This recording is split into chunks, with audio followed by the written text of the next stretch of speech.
Assalamualaikum warahmatullahi wabarakatuh. Alhamdulillahirabbil alamin wassalatu wassalamu ala asyrofil mursalin sayyidina maulana Muhammadin wa ala alihi washabihi ajmain amma ba'du. Orang itu cara berpikir nuruti nafsu, itu yang bahaya. Makanya Quran ngritik ara'aita man ittakhadha ilahahu hawa. Orang yang cara berpikir itu nuruti hawa nafsu. Kalau zaman Nabi, zaman sahabat, zaman ulama itu enggak seperti itu. Sehingga cara berpikir itu mudah. Makanya kata Nabi, absyiru ya ma'syaral muslimin, kata. Kamu harus senang ya ma'syaral muslimin. Allah sekarang buka pintu langit yang sebelumnya enggak pernah dibuka. Dan Allah yubahi bikum malaikatah. Dan Allah membanggakan kamu kepada para malaikat. Kenapa? Umatnya Muhammad, umatnya Rasulullah Muhammad SAW, itu kalau sampean kepengen mati setiap saat itu baik, itu resepnya gampang kata Nabi. Addu faridotan wantadzoru ukhra. Jadi Allah memberitahu, ya Muhammad, umatmu ini luar biasa.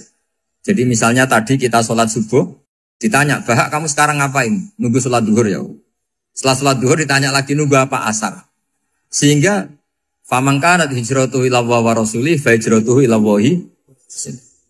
Jadi kalau ya sudah ini tak ijazahkan. Kalau setelah sholat subuh nunggu apa? Duhur. Setelah duhur nunggu. Sehingga ketika kita mati itu statusnya penunggu sholat.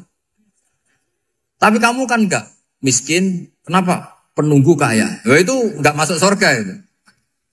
Penunggu kemapanan. Berarti kan menunggu sesuatu yang seleranya nafsu. Beda kalau penunggu sholat. Berarti kamu di dunia menunggu ritual ibadah. Maka di antara ijazahnya Nabi apa? Addu faridotan wantadzoru ukhra. Melakukan satu fardu. Kemudian kita menunggu tugas berikutnya. Jadi ini hati saja setelah subuh nunggu apa? Duhur. Setelah duhur, meskipun kita di perapatan. Apa? Nunggu asar. Ya. Tapi ya asar betul. Jangan nunggu tok pas asar. Enggak. Jadi sebetulnya umat ini gampang sekali. Jadi di antara kebanggaan Allah, yubahi itu Allah bangga dengan malaikatnya adalah umat ini adalah addu faridotan wantadzoru ukhra. Melakukan satu fardu, kemudian menunggu fardu yang lain. Dari mengkhidmati kampus, ingin mengkhidmati masyarakat. Dari satu masyarakat lokal Semarang menjadi sampai sekarang, sampai Banjarmasin, Unisula mau bikin kampus di sana, terus gitu. Dari satu tugas ke tugas yang lain. Makanya Islam diajarkan setelah satu tugas selesai, faida faruhtafan sok. Jadi sehingga hidup kita itu dinamis. Dari satu kebaikan menunggu kebaikan lain, dari satu kebaikan menunggu. Sehingga hidup kita ngapain? Nunggu satu kebaikan. Ini sudah masuk faman kanat hijratuhu ila Allah wa rasulih, fa hijratuhu ila Allah wa rasulih. Sehingga bayangkan kalau kita direkam Allah, Gusti kula ampun mati nak dereng sugih. Wis melarat puluhan tahun. Sakit, nunggu sesuatu sing sifatnya nafsu, kok pengen sugih. Sugih tok aja cukup. Tahu buruh wong sing tahu ngenyek ndekne lho, itu kan urung-urung wis dendam. Saya belum mau mati sebelum kaya dan buruhkan orang yang pernah melecehkan saya. Wis ngono akhirnya mati urung sugih. Berarti wis fakir matine hasud. Mau itu ngenes dunia akhirat kan kira-kira seperti itu. Kamu santai aja kalau fakir berarti meringankan hisab karena ada banyak harta. Yang mau dihisab papanya, enggak punya apa-apa. Jadi saya mohon sekali ya, Islam itu mengawal kebahagiaan. Sebab itu sampai bahagia itu menjadi perintah Islam, qul bi fadlillah wa bi rahmatihi fa bidzalika falyafrahu. Karena dengan bahagia bi taat diharapkan orang Islam itu tidak bahagia atau cari kesenangan lewat jalur maksiat. Sehingga ciri utama wali apa? Ala inna awliya Allahi la khaufun alaihim walahum yahzanun. Sehingga ulama dulu itu rileks-rileksnya. Termasuk yang saya ceritakan tadi, Imam Ahmad, Imam Syafi'i. Itu melihat apa saja rileks. Ya tadi kalau disenangi orang ya barokah, punya kawan kebaikan. Nak dineng ya barokah dineng di gedingi tonggo rada utang, ngeranjuk tulung gitu. Jadi rileks saja. Masyhur itu Imam Syafi'i ngendikan waman asaa ilaika faqat atlakoka. Orang yang berbuat buruk sama kamu, hakikatnya adalah membebaskan kamu. Atlako itu apa? Membebaskan. Enak gak jadi hidup gitu? Kalau kamu kan enggak, kok gedeng aku salahku apa? Malah kamu ujub tuh, orang kok gak tahu salahnya. Kamu jadi suami, istrinya ngomel, kurang apa saya sebagai suami? Ya kurang banyak, ndak ganteng, ndak kaya, ndak ini. Malah kalau diterangkan malah parah toh. Ya sudah rileks saja, kalau dia ngomel ya tadi, alhamdulillah dapat pahala tanpa apa? Biaya. Terus ngomel kan butuh energi, paling yang ndak kuat 3 jam. Nanti juga berhenti apa? Terus ambil nilai positifnya, misalnya ngomel sama suaminya, bagus lah. Kalau ngomel sama tetangga malah kayak apa gitu aja udah. Jadi ulama dulu itu gampang sekali melihat hidup. Rasulullah ya gitu, melihat hidup tuh gampang saja. Ketika tanya, ya Aisyah apa ada sarapan? Tidak ada ya Rasulullah, ya sudah saya tak puasa. Jadi enteng saja. Kadang-kadang beliau ingin puasa ya puasa sunat, ada sarapan nggak jadi puasa. Rileks. Nabi itu rileks. Kalau ngajari kebaikan juga rileks. Nah sekarang itu banyak orang yang karena mungkin kurang baca. Islam itu kayak menjadi aturan yang bengis, yang repot, yang mengekang. Itu tidak seperti itu. Yuridu wa bikumul yusra, wala yuridu bikumul usra. Allah menghendaki agama ini mudah. Sehingga ada sahabat di Imami Mu'ad itu baca Baqarah. Sahabat ini pekerja petani. Mufarokoh ditinggal. Ketika Mu'ad lapor, ya Rasulullah ini ada orang munafik. Tengah-tengah sholat mufarokoh saya ditinggal. Yang disalahin itu tidak yang tinggal tapi Mu'ad. Afattanun anta ya Mu'ad. Kami itu tukang fitnah. Masa ngimami petani pakai surat Baqarah. Jadi yang disalahkan ini imamnya. Kalau kamu jadi imam, sholatnya ya yang cepat. Makanya terus banyak orang kecepatan karena tadi. Jadi Nabi itu enteng sekali. Jadi apa ya, Nabi itu beda dengan yang kita bayangkan beda. Nabi pernah ngaji di masjid, kemudian ada tetangga lewat pakai cangkul ke kebun. Semua sahabat gerutu. Ini orang tidak benar, ada Nabi ngaji ditinggal saja ke kebun, tidak ikut ngaji. Jawabannya Nabi tidak, itu bagus itu ikut sunnah saya. Kenapa ya Rasulullah? Dia kerja nyari halal. Dan untuk menghidupi keluarganya itu juga ajaran saya. Sehingga yang ngaji ya ajarannya Nabi, yang nggak ngaji karena kerja mencukupi keluarga juga ajarannya Nabi. Segampang ini. Oh, kalau kayaknya kamu kan, wos gak roh akhlak kan gitu. Nabi rileks saja Nabi. Sampai bisa lihat itu di bab Fadhailul Kasbi. Makanya ini penting sekali supaya orang itu berpikir Islam atau mendakwahkan Islam itu berdasar sanad. Ya, yang muttasil yang pernah dilakukan Rasulullah SAW. Sesuatu yang dilarang Allah itu pasti madharat. Maka untuk melarang seseorang bergantung sama narkoba misalnya atau hal-hal yang bahaya pada fisik, itu satu tentu bagi ahlullah, tentu karena takut Allah. Tapi banyak masyarakat yang memang benar-benar bisa meninggalkan narkoba karena efek buruknya ganja. Bahwa itu mengakibatkan sakau, mengakibatkan tidak sadarkan diri, mengakibatkan kebangkrutan ekonomi macam-macam. Sehingga mereka benar-benar benci sama yang namanya narkoba. Jadi di antara manhajul Quran itu kalau mentakbih, memburuk-burukkan maksiat itu mesti dikritik innahu kana fahisyah. Innahu kana fahisyata wa makta wa sa'a sabila. Innahu kana fahisyata wa sa'a sabila. Diulang beberapa kali. Sehingga dibutuhkan kecakapan untuk menganggap satu hal yang buruk itu fahsyah, sesuatu yang enggak rasional, sesuatu yang tidak positif, sesuatu yang pasti berdampak negatif. Sehingga kalau misalnya tadi dibacakan oleh Qori, kuntum khaira ummatin ukhrijat linnasi ta'muruna bil ma'ruf wa tanhauna 'anil munkar. Untuk berhenti dari kemungkaran itu satu takbihun litil kal mungkar atau litil kal mungkarat, bahwa mungkarat itu kita cap, kita stigmasi bahwa itu buruk sekali.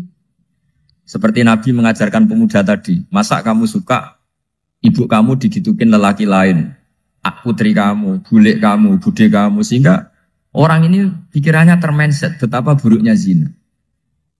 Sama seperti kita sukses memindset betapa buruknya narkoba, betapa buruknya bahan-bahan terlarang. Begitu juga seterusnya, terus pengkhianat dan sebagainya. Tapi problem manusia adalah Dia itu akan mencari kebahagiaan atau kesenangan sesaat. Maka caranya gimana? Keinginan senang lewat maksiat ini dilawan dengan nyaman dengan taat. Saya ulang lagi, nyaman dengan taat. Sehingga ulama dulu punya kalimatul munajat, artinya kalimat hubungan pribadi sama Allah yang menjadikan orang itu nyaman. Dan ini yang diajarkan kitab-kitab tasawuf. Kitab tasawuf itu sukses mengajarkan melihat alam raya ini semuanya nyaman, termasuk yang mengecewakan. Itu dianggap nyaman. Saya berkali-kali mengajarkan ilmu ini karena ini musalsal ila Rasulillah SAW. Itu pernah suatu saat Imam Ahmad itu dipanggil sama tetangganya, anak muda. Tentu Imam Ahmad ini orang yang sangat soleh, sangat waroi, sangat tunduk sama perintahnya Allah dan Rasul. Pemuda tadi manggil, ya Ahmad, datang ke rumah saya. Imam Ahmad datang. Setelah sampai ke pemuda tadi, sudah pulang lagi, saya tidak butuh kamu. Pulang lagi. Setelah sampai rumah dipanggil lagi, ya Ahmad, datang lagi. Datang lagi. Oh, saya tidak jadi butuh, pulang lagi. Sampai 3 kali. Dan itu perangai ekspresi Imam Ahmad itu, atau ulama lain yang sesoleh beliau, itu nyaman, indah. Beliau tetap senyum-senyum, nyaman. Beliau tidak tersinggung, tidak terprovokasi, pokoknya tidak tersinggung, kelihatan nyaman. Lama-lama pemuda ini terus tanya, ya Ahmad, kamu saya perlakukan seperti ini kok tidak tersinggung? Kamu senyum-senyum saja, happy-happy saja. Jawabnya Imam Ahmad itu unik. Wahai pemuda, saya kamu panggil itu senang sekali. Karena kata Nabi, kalau kamu iman dengan Allah dan Rasul, maka hormatilah tetangga. Jadi saya senang. Karena nuruti perintah Allah untuk menghormati tetangga. Jadi tidak ada urusannya dengan kamu. Kagetnya kayak apa? Jadi dipanggil tetangga ya senang karena melakukan perintahnya Allah dan Rasul, yaitu ikramul jar, fal yukrim jarum. Disuruh pulang, kamu ingin saya pulang, ya saya pulang. Disuruh datang, ya saya datang. Jadi saya tidak tersinggung, saya tidak ada urusan dengan kamu. Urusan saya dengan Allah Subhanahu wa Ta'ala. Itu kalau bapak-bapak istrinya ngomel terus sabar itu ya bagus. Saya tidak punya urusan. Kalau kamu terprovokasi oleh istri, berarti kamu didikte oleh makhluk. Masa seorang rektor didikte makhluk? Kan tidak keren. Apalagi seorang habib didikte makhluk, kan tidak keren. Yang bisa mendikte kita hanya Allah Subhanahu wa Ta'ala. Dan Allah mendikte kita, mengajarkan kita wa ashiruhunna bil ma'ruf fa in karihtunna fa'asa an takrahu shay'an wa yaj'alallahu fi khairan katsira. Jadi cara melihat istri kita bawel gitu atau cerewet, alhamdulillah ini ada pahala tanpa modal, cukup sabar. Kalau istri kamu sedang mesra, malah mintanya ke mall, malah biayanya tinggi. Murah mana dapat pahala dimarahin sama saat mesra minta ke mall? Milih yang pertama kan? Nah ya itu tidak usah modal ini. Ya gitu aja. Jadi kalau istri sedang marah, bawel, anggap saja ini rezeki. Dapat pahala tanpa apa? Biaya. Nah, kalau pas rukun malah nantang ke mall, biayanya malah tinggi. Jadi ulama dulu itu melihat dunia itu happy. Pernah Imam Syafi'i dikasih tahu, orang yang tadi nyium tangan kamu ya, itu di rumah menghujat Anda. Jadi dia sopan hanya di depan Anda, kalau di luar menghujat Anda. Jawabnya Imam Syafi'i lucu. Ya baguslah. Yang cerita ini kaget. Kenapa bagus ya Aba Abdillah? Kalau manggil Imam Syafi'i ya Aba Abdillah. Ya berarti saya masih wibawa, di depan saya tidak berani katanya. Jadi dipandang enteng saja. Jadi kalau kamu di depan kamu istri kamu tidak berani belanja, tidak ada kamu belanja banyak, anggap saja Anda wibawa. Jadi enteng saja. Pernah Imam Syafi'i dikasih tahu, separuh dari kampung Anda itu gak suka kamu. Ya bagus lah. Kenapa? Oh nak rukun malah bakal utang katanya gitu. Kira-kira yang utang itu yang rukun apa yang neng-nengan? Yang rukun. Jadi enteng saja. Masyhur itu makalahnya Imam Syafi'i. Waman asa'a ilaika faqad atlaqaka. Orang yang berbuat buruk sama kamu berarti membebaskan kamu. Kalau saya sedang nenengan sama Habib Hasan Toha Putra, beliau naik Alphard gak nawarin saya sah karena baru nenengan. Tapi kalau sedang rukun malah harus repot mana? Rukun sama ndak rukun? Repot rukun sebetulnya. Jadi Imam Syafi'i itu happy saja. Kalau sedang rukun sama tetangga ya dianggap rukun itu satu kenikmatan. Sedang nggak rukun ya dianggap satu kenikmatan. Jadi orang dulu itu serilek itu melihat dunia. Kalau kita kan enggak, ego. Wah saya ini suami kok dimarahin istri. Wah ini egonya bangkit. Padahal egonya bangkit itu ada kebodohan di situ. Yaitu seorang rektor didikte seorang istri, seorang makhluk. Apalagi kalau Anda daftar wali itu tidak akan jadi wali. Ini wali kok tunduk sama makhluk. Karena didikte apa? Makhluk. Maka Imam Ahmad ketika tetangganya bully gitu ya santai saja beliau happy. Ketika pemuda tadi eskal janggal. Kenapa kamu gak tersinggung ya Ahmad? Memangnya saya harus tersinggung gimana? Kan tak panggil tidak jadi, tak panggil tidak jadi. Hei pemuda, saya ini tidak punya urusan dengan kamu. Saya nuruti kamu karena perintahnya. Saya senang melakukan perintah Allah harus berbaik sama kamu. Sampai 3 kali. Ajarkan Muhammad atau katakan Muhammad pada umatmu. Sebaiknya atau seharusnya mereka hanya gembira dengan melihat fadlnya Allah dan rahmatnya Allah. Ini harus kita pahami mulai dari konstruksi yang paling pokok, yaitu akidah. 2 ahwal. Ahwal itu 1 perilaku sosial. 3 mutammimat, sesuatu yang tidak pokok, tapi kita butuhkan dalam mengawal hidup ini. Saya beri contoh, itu sampai maksiat, itu karena cari kesenangan. Misalnya baru penat itu, ingin seneng, ada orang yang macam-macam lah, ingin melihat maksiat, apa itu pornografi, apa nyabu, apa macam-macam. Itu sebetulnya agama punya konsep yang luar biasa, yaitu seharusnya seseorang itu gembira. Gembira dengan ketaatan. Lalu pertanyaannya caranya gembira gimana? Gembira itu mudah. Jadi misalnya kamu sujud sama Allah Subhanahu wa taala. Terus cara berpikir begini. Ini sekaligus ijazah. Cara berpikir begini.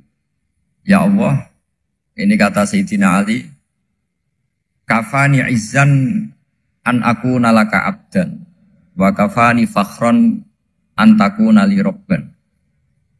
Ya Allah, betapa sialnya saya, andaikan saya jadi budak dari makhluk yang sama. Misalnya sampean itu seorang kiai atau rektor atau doktor atau orang terpelajar, kemudian kamu jadi budak atau hamba dari makhluk yang setara. Betapa hinanya saya. Maka kata Sayyidina Ali, ya Allah saya ini cukup bahagia, cukup bangga, karena jadi budak, jadi hamba, dari zat yang super atau yang maha super. Jadi kok Allah Subhanahu wa ta'ala. Sehingga ada kebahagiaan yang luar biasa karena menjadi hambanya Allah Subhanahu wa ta'ala. Setelah bangga dengan jadi hambanya Allah, maka kita akan malu. Malu misalnya kok saya bahagia itu nunggu melihat pornografi, melihat maksiat. Itu terus menjadi malu. Kenapa saya bisa didikte oleh hal-hal seremeh itu? Ya, kita malu karena didikte oleh hal-hal yang seremeh itu. Karena kita didikte oleh nafsu. Jadi, izzatun nafsi, satu harga diri seseorang itu harus dihidupkan untuk hanya tunduk kepada Allah Subhanahu wa ta'ala.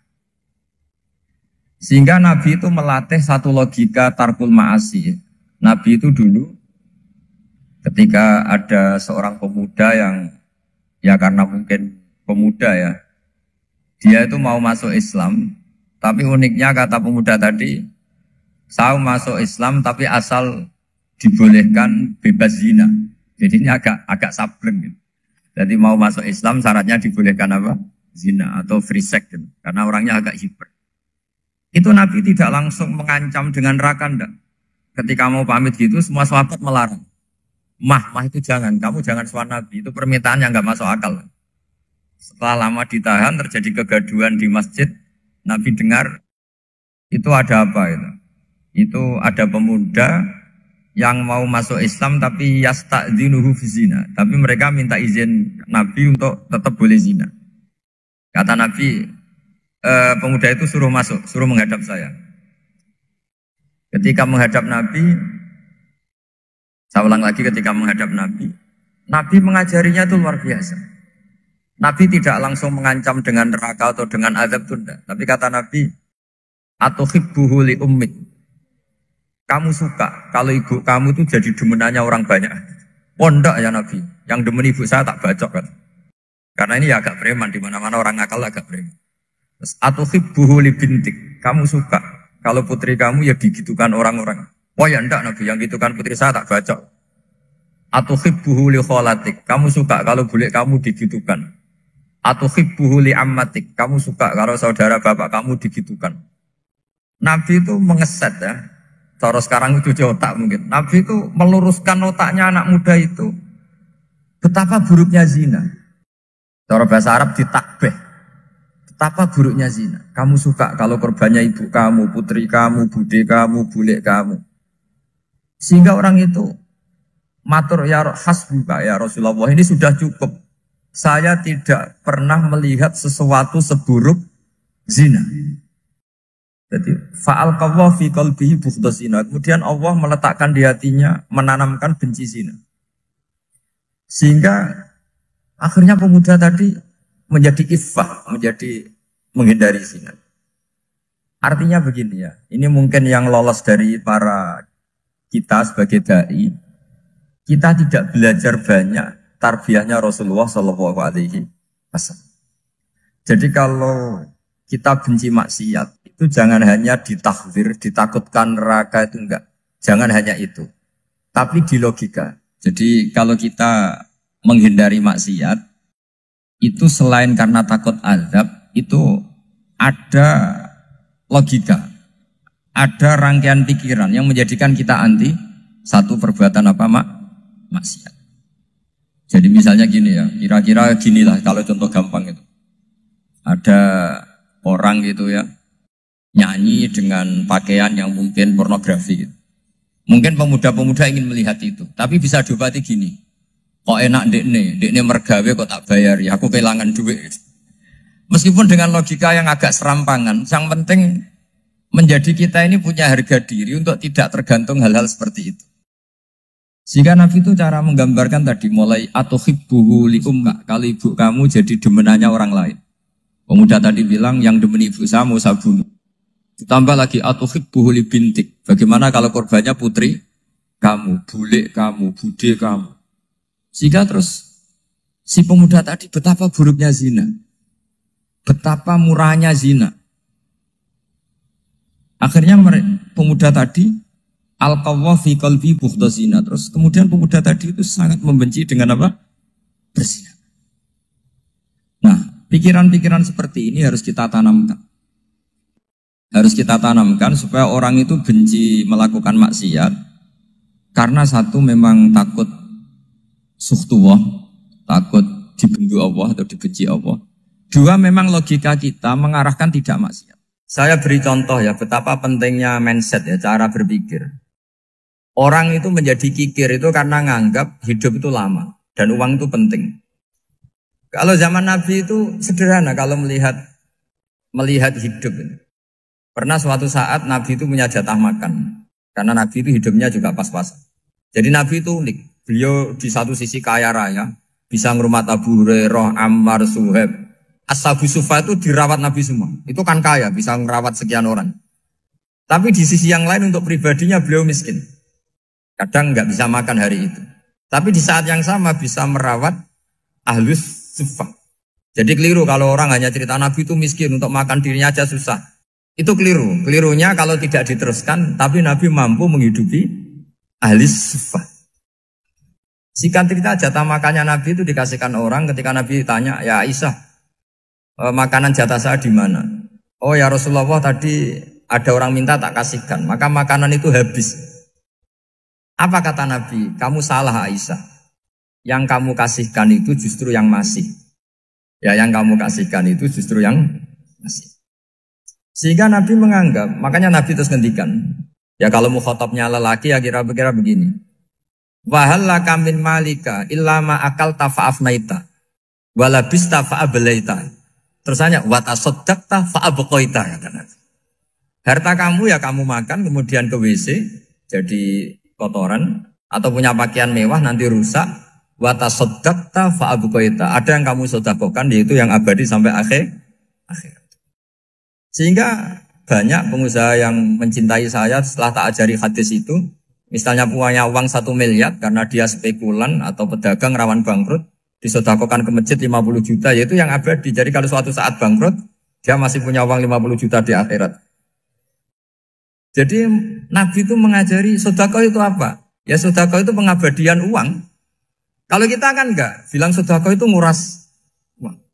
Itu pikirannya setan, dan pikirannya orang Islam. Itu cara berpikir setan, bukan cara berpikir umat apa. Sehingga Sayyid Ali Zainal Abidin itu kalau ada orang minta, kemudian beliau ngasih, itu beliau bilang gini, marhaban biman hamala zati ilal akhirah. Matur nuwun nggih jenengan sing beto sangu kula nate. Jadi dianggap teller saja. Orang yang minta uang beliau itu dianggap tukang nyatet bank ini. Karena sudah ditabungkan. Ya sudah. Kalau kita kan enggak, wah pengemis itu ganggu gini-gini. Kecuali pengemis profesi ya mungkin kita agak-agak enak. Karena zaman akhir itu ada pengemis apa?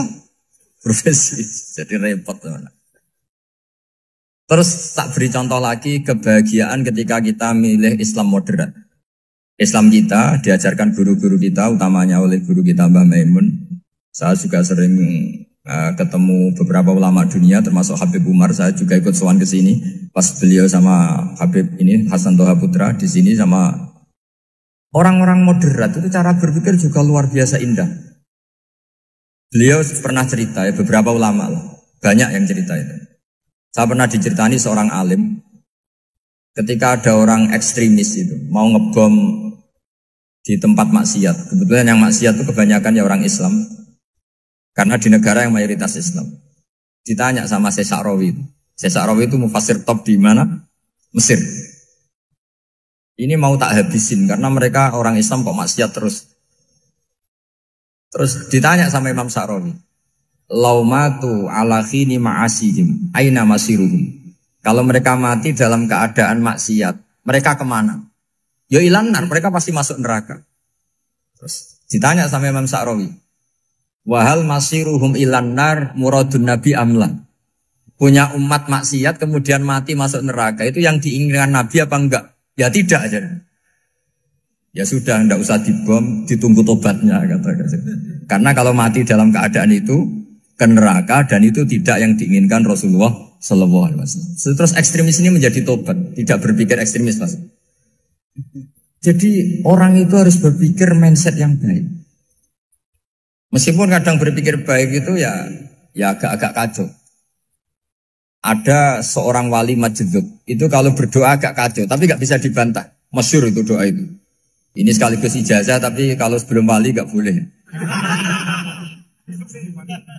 Itu datang ke makamnya Rasulullah SAW. Terus doanya itu begini. Ya Allah, sekarang terserah engkau. Ya Allah, sekarang terserah engkau.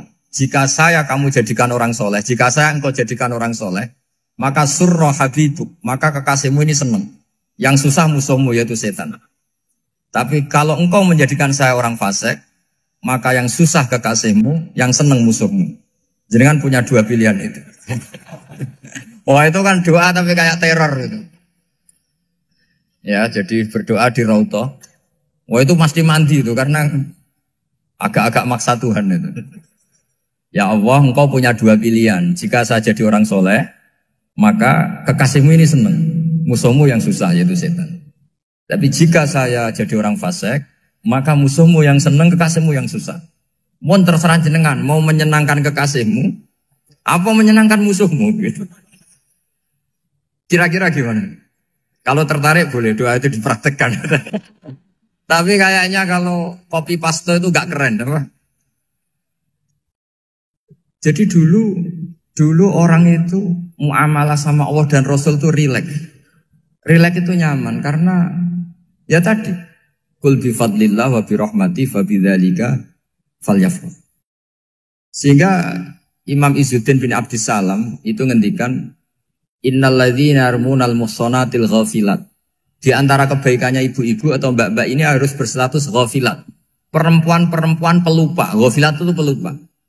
pelupa dari kenikmatan maksiat sehingga mereka dengan taat. Misalnya ada ibu-ibu atau mbak-mbak atau juga bapak-bapak tahajud, kemudian nyaman dengan tahajud itu. Kira-kira terbersit enggak ingin maksiat? Enggak kan, karena sudah nyaman dengan tahajud, dengan taat. Maka dibutuhkan kenyamanan dalam beribadah. Sebab itu ala bidzikrillahi tatmainnul qulub. Makanya saya termasuk kiai yang setiap ngaji itu happy, seneng. Karena ini untuk kampanye, seneng dengan ngaji, dengan taat itu sudah luar biasa. Kayak apa kalau mereka senengnya kalau nunggu melakukan maksiat. Jadi termasuk bentuk perlawanan kita terhadap maksiat adalah usahakan kamu tuh bahagia, seneng dengan taat. Istiqnas billah, mu'anasah billah, farah billah, itmi'nan tumaknina billah. Sehingga ini mencukupkan kita tidak berkebutuhan maksiat. Meskipun kita ya manusia, pasti suatu saat atau sudah pernah maksiat. Serasa diceritakan lah, ini gue mesti gitu.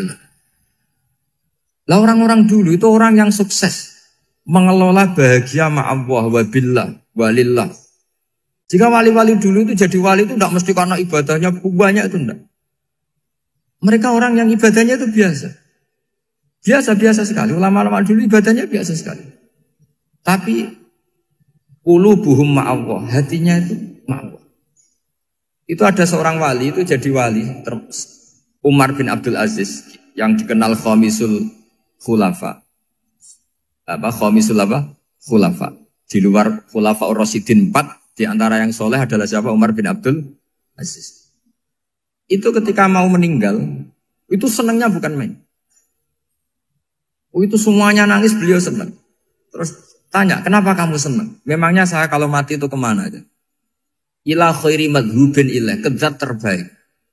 Dibang urip mbek kowe bulet atau mbek arhamur rahimin kan. Yaitu Allah Subhanahu.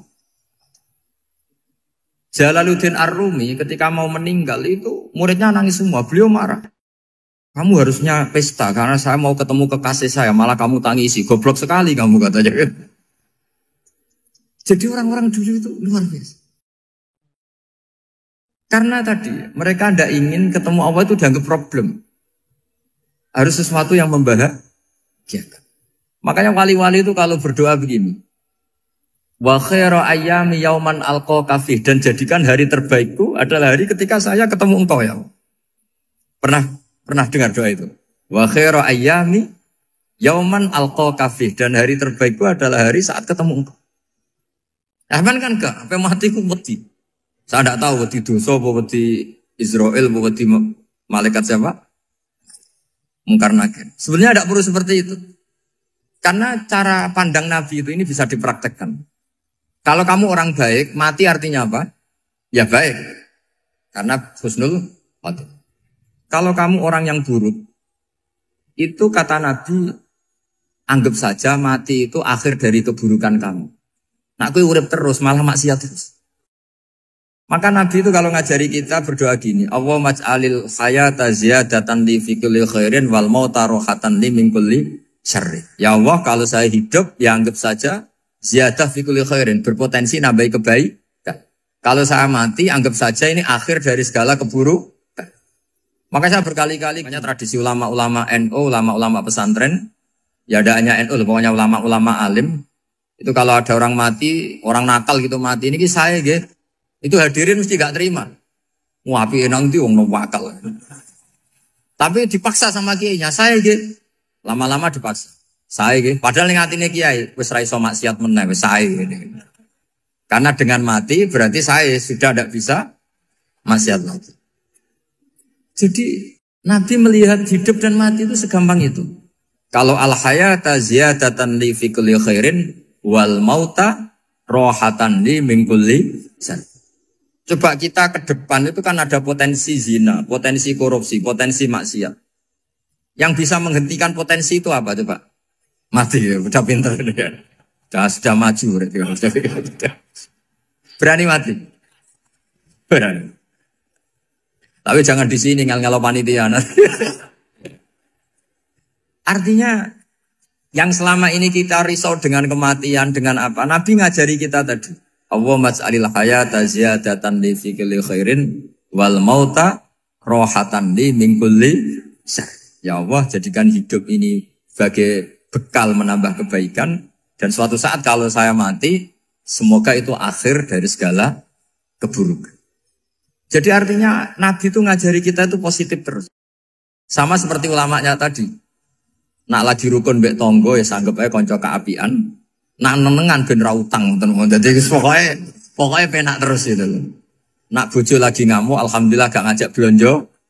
Nak pas rukun ya alhamdulillah kok lagi rukun. Jadi gampang semua. Makanya ada seorang alim itu ngendikan begini, ada yang tanya. Saya tuh dulu ketika kaya, teman saya sering main ke saya. Setelah saya miskin gak ada teman-teman yang ke saya. Dikira si Habib ini kebetulan orangnya Habib itu mendukung keluhan dia. Ternyata enggak. Si orang alim itu bilang gini, malah bagus kok gitu. Kowe wis melarat buruhe wong. Ya sudah kamu miskin buruhnya orang lain. Misalnya tukang manol di pasar atau tukang becak. Kemudian teman-teman kamu datang, malah kamu malu tuh jadi tontonan. Bagus kalau mereka lupa, pas kamu miskin tidak ada yang lihat katanya. Jadi apa ya, dianggap enteng saja gitu. Akhirnya orang ini nggak jadi ngeluh. Selama ini kan kita ngeluh ya, ketika miskin teman-teman nggak datang. Coba kalau mereka datang pas kamu buruh bikin botol di orang lain, mantan bos buruh, malu gak? Milih datang kepada? Nggak lah, sudah bener itu. Jadi ulama dulu itu makanya sering baca biar tahu solusi hidup. Jadi ulama dulu itu gampang sekali melihat kehidupan itu. Gampang sekali, indah, gampang. Kebahagiaan ini pula yang harus kita latih dalam melakukan ketaatan.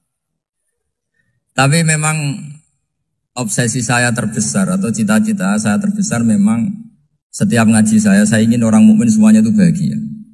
Dengan bahagia itu mereka tidak neko-neko ingin mencari kebahagiaan lewat jalur apa maksiat. Sehingga dalam konstitusi ulama yang ditulis di kitab-kitab usul fikih, dan itu kitab yang saya kaji, selalu saya kaji, itu membela-bela sesuatu yang mubah itu sampai luar biasa.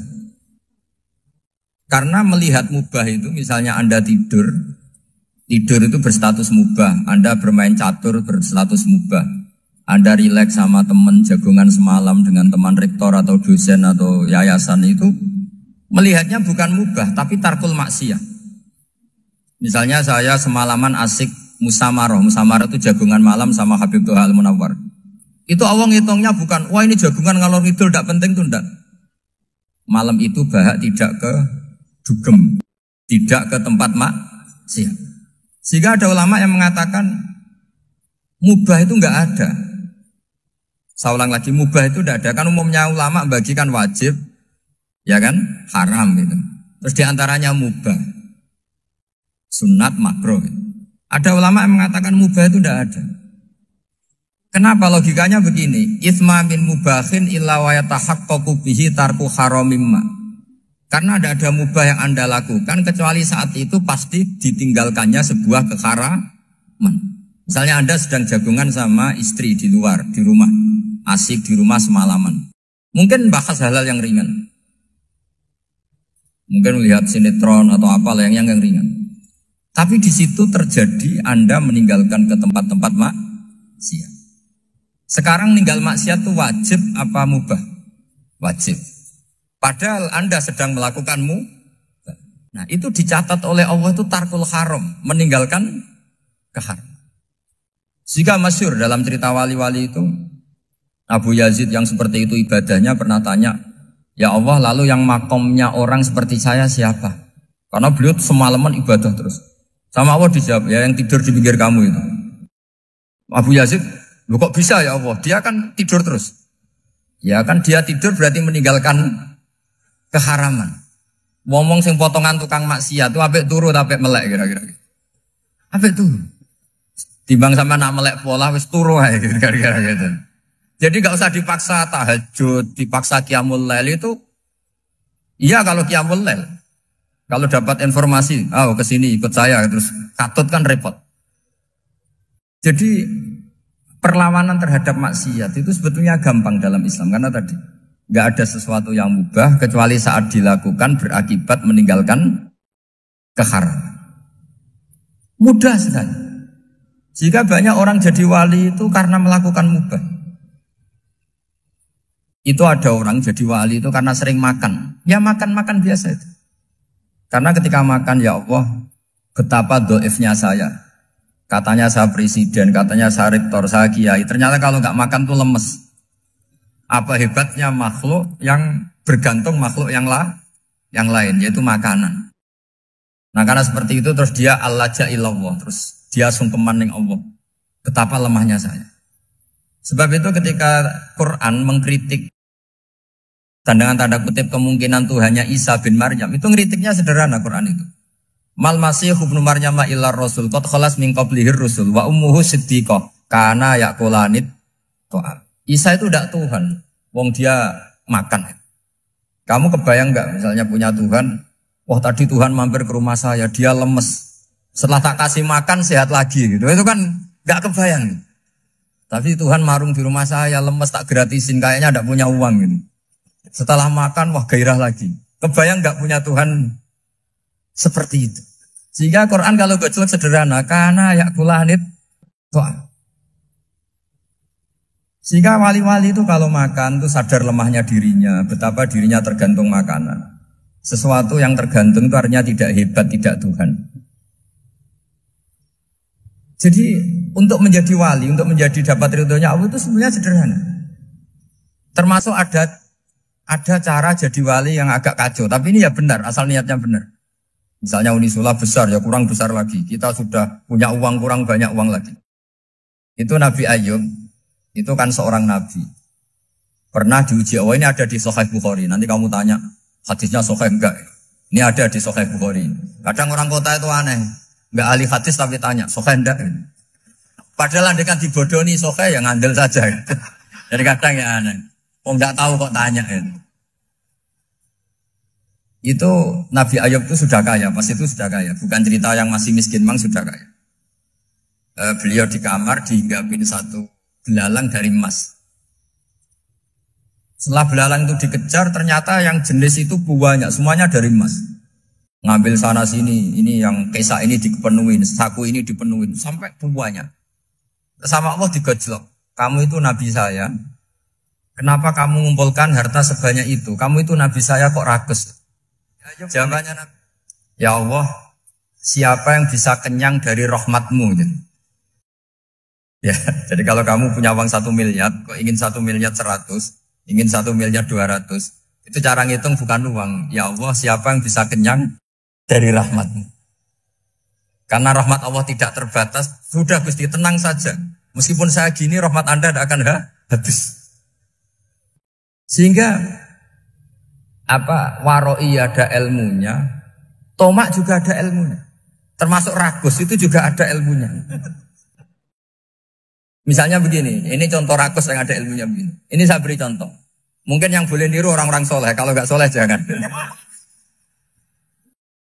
Imam Syafi'i ini cerita nyata. Imam Syafi'i itu dulu ketika ngaji masih muda itu nggak suka sama guru yang kaya. Kebetulan dia punya guru miskin terus. Namanya Sufyan As-Tsauri, itu miskinnya Masya Allah. Sufyan bin Uyainah juga miskin. Jadi dia miskin, punya guru miskin terus. Sehingga idolanya ya sama guru-guru yang miskin. Suatu saat guru-guru ini menyarankan dia ngaji Imam Malik. Imam Malik itu kaya raya.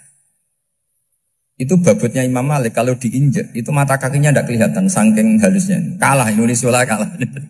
Imam Malik tuh gaya. Kalau ngaji di kursi tinggi terus pakai bukhur itu, pakai dupa Arab yang mahal. Pokoknya mewah kali Imam Malik. Terus dia mulai, ini kiai kok kaya. Kemudian setelah beliau alim, tanya, saya harus ngaji siapa setelah ilmu jenengan habis kira-kira gitu. Kata Imam Malik, sudah, kamu tidak usah perlu ngaji saya, kamu sudah alim alama. Terus Imam Malik datang ke Baki. Zaman itu Baki itu semacam kayak rentalan ya, semacam Grab lah kalau dulu. Mana kafilah yang mau ke Irak? Ya sudah terus, oh kita mau ke Irak. Ini antar ke Muhammad bin Hasan As-Syaibani. Itu dibiayai sama Imam Malik. Grabnya ya dibayarin, itu kafilahnya itu ya dibayarin. Imam Syafi'i disangoni surrotan min dhahabin. Jadi satu kepes uang dikasihkan. Itu pernah tak hitung semurah-murahnya itu sekitar 60 juta. Imam Syafi'i mulai mikir, Kiai yang saya kritik lomo, sing kiai miskin tak puji, gak pernah ngamal kan, tentu orang miskin. Setelah datang ke Muhammad bin Hasan Asy'ibani, beliau itu pakar usul fikih, muridnya Abu Hanifah. Beliau al-usuli, pakar usul fikih. Itu Muhammad bin Hasan Asy'ibani itu kalau ngitung emas, itu di ruang tamu. Uangnya miliaran, emasnya banyak. Dari kota ini dipindah ke kota ini, emas kalau ngitung di ruang tamu. Bukan di kamar, di ruang tamu. Imam Syafi'i tambah kaget. Imam Malik kayak gitu sudah soal malah ini kaya raya. Setelah Imam Syafi'i kelihatan kaget, digojlok sama Muhammad bin Hasan Asy'ibani karena beliau senior. Atajabu min hadza, kamu aneh melihat ini? Iya. Kenapa? Ulama kok kaya raya. Terus kata Muhammad bin Hasan, ya sudah, uang ini tak kasihkan orang-orang fasik, binti gue demenan, gue nyabu, gue macam-macam. Oh jangan, nanti dipakai maksiat. Pun jenengan mawon sing sugih. Semenjak itu Imam Syafi'i rubah mindset. Jadi kalau kampus ini ingin akreditasi A, ingin mulia, ingin apa, kamu ridho kalau yang punya prestasi seperti itu adalah orang-orang fasik. Ridho enggak? Enggak kan? Maka didoakan ini. Nah itu namanya berpikir secara usuli. Kamu jangan hanya nuruti karena berpikir waroi terus kamu benci kekayaan. Tidak bisa seperti itu. Karena pangkat dan kekayaan ketika dikelola secara kesolehan maka akan menjadi energi positif yang luar biasa. Semenjak itu Muhammad bin Hasan Asy'ibani berhasil mendidik Imam Syafi'i. Sampai akhirnya keterusan Imam Syafi'i berpendapat kalau orang Islam bisa bikin rumah tingkat kok punya rumah reok itu haram. Akhirnya keterusan. Kalau bisa jadi bupati kok jadi ketua RT juga haram. Karena al-Islam ya'lu wala yu'la alaih. Islam itu luhur bukan bisa diluhurin. Sehingga rata-rata orang Syafi'iyah termasuk kiai-kiai Indonesia itu rata-rata ya agak-agak politikus. Ya agak-agak kedonyan, mungkin sebagian kedonyan tenan gitu. Karena gak ridho gitu loh. Kalau kesempatan itu dikuasai orang fasik kemudian menjadi kekuatan maksi. Coba kalau bupati itu orang yang fasik. Kemudian programnya supaya rakyat seneng semalaman dangdutan yang purno misalnya. Supaya rakyat seneng dibolehkan dugem, dibolehkan judi. Tapi kalau yang jabat orang soleh kan ada beberapa perda yang menolak penyakit apa? Masyarakat. Jadi kamu jangan melihat bahwa kepangkatan ini hanya sebagai alat korupsi, alat otoriter. Enggak. Asal kena orang soleh, maka ini menjadi energi kesolehan atau energi positif. Sebab itu ketika Allah muji para nabi yang soleh, diantaranya disifati apa? Faqad ataina ala Ibrahim al-kitab wal hikmata, terus ayat wa atainahum mulkan azim. Dan Nabi Ibrahim dan keluarganya tak kasih kerajaan yang besar. Nah sekarang masih banyak orang yang cara pandang ngapain bikin unisula yang megah, ngapain berambisi punya akreditasi A dan sebagainya. Menyoal seperti itu salah secara usul fikih. Karena cara usul fikih kesempatan yang baik tentu harus diperjuangkan oleh orang-orang yang soleh. Karena ini supaya jadi otoritas yang positif. Itu dulu ada latihannya. Jadi orang dulu itu gampang sekali ketika milih miskin ditanya, kenapa miskin? Saya ingin hisab saya ringan. Tapi ketika mereka kaya yang soleh, supaya harta ini tidak dipakai orang yang nanti dipakai maksiat. Kita misalnya orang soleh mau pangkat, karena kita ada ridho, kepangkatan itu dipegang orang maksiat, kemudian menjadi energi maksiat. Begitu juga seterusnya. Maka ulama dulu itu rileks. Sampai Nawawi Al-Bantani itu nanti bisa dicek di tafsir. Qul hal yastawil ladzina ya'lamuna wal ladzina la ya'lamun. Beliau muji-muji ulama. Kemudian ada seorang yang agak hasut mungkin. Tanya begini. Hebatnya ulama itu begini-begini. Terus ditanya, tapi kenapa kita sering melihat ulama ngantri proposal di rumahnya bupati? Kan? Sementara bupati nggak pernah datang ke ulama ngaji ihya. Jawabannya Imam Nawawi itu unik. Ya karena ulama itu tahu gunanya uang, sehingga nyari uang untuk pondok, untuk masjid. Sementara bupatinya tidak tahu gunanya ilmu, maka tidak pernah ngaji. Jadi ya ringan saja. Jadi ya sudah seperti itu. Jadi kalau ada ulama kedonyan, anggap saja karena tahu gunanya uang. Jadi kenapa ulama ngantri di kabupaten, bukan bupati ngantri di ulama? Jawabannya karena ulama tahu gunanya. Wah, sementara bupatinya nggak tahu gunanya ilmu. Kira-kira gitu lah. Ada ustadz tidak ganteng, kesensem rondo cantik, karena tahu gunanya ustadz itu. Artinya tahu gunanya kalau saya nikah nanti punya anak jadi gus, kan via kiai gitu. Tapi rondonya raro gunanya dia karena miskin gitu. Jadi ulama dulu itu rileks. Rileks, menafsirkan apa saja itu rileks, termasuk saat terpojok. Itu rileks. Karena semuanya dianalisis pakai ilmu. Sehingga ciri utama wali itu apa? Ala inna awliya Allahi la khawfun alaihim walahum yahzanun. Enggak ada rasa takut, enggak ada rasa gampang. Karena melihat sesuatu itu gampang saja. Saya ulang lagi, melihat sesuatu itu gampang saja, ringan. Oke, semoga barokah. Assalamualaikum warahmatullahi wabarakatuh.